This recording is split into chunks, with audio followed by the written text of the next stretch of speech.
పున్నమి చంద్రునిలా కలకల్లాడాల్సిన చిన్నారుల జీవితాలు తలసేమియా వ్యాధితో అమావాస్య చంద్రునిలా వెలవెలబోతున్నాయన్నారు పెద్దపల్లి జిల్లా జడ్జి సునీత కుంచాల.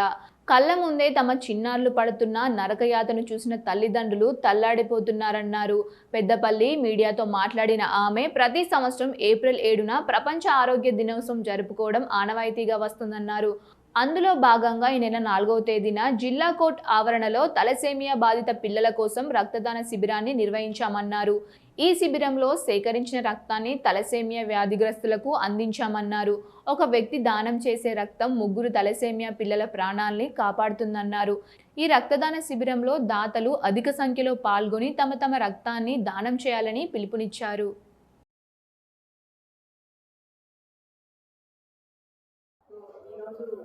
సమావేశాన్ని ముఖ్యమైన విషయం ఏంటంటే మనం ప్రతి సంవత్సరం ఏప్రిల్ 7వ తేదీన వరల్డ్ హెల్త్ డే అనేది నిర్వహించుకోవడం జరుగుతుంది. సో ఆ వరల్డ్ హెల్త్ డే సందర్భంగా మన హెల్త్కి సంబంధించి ఏదైనా ప్రోగ్రామ్స్ ఏర్పాటు చేస్తూ ఉంటాం ప్రతి సంవత్సరం కూడా. అలాగే ఈ సంవత్సరం అంటే నేను ఇక్కడికి వచ్చిన తర్వాత ఇది first world health day. So ఈ సందర్భంగా ఏదైనా మంచి కార్యక్రమం చేయాలనే ఉద్దేశంతో ఒక మెడికల్ క్యాంప్ కానీ బ్లడ్ డొనేషన్ క్యాంప్ కానీ ఏర్పాటు చేద్దాం అనుకున్నాము. ఈ విషయంగా మన ప్రస్తుతం కొత్త భారత ప్రెసిడెంట్ గారు మల్లేశం గారిని కలిస్తే సార్ మన రాజగోపాల్ గారు రెడ్ క్రాస్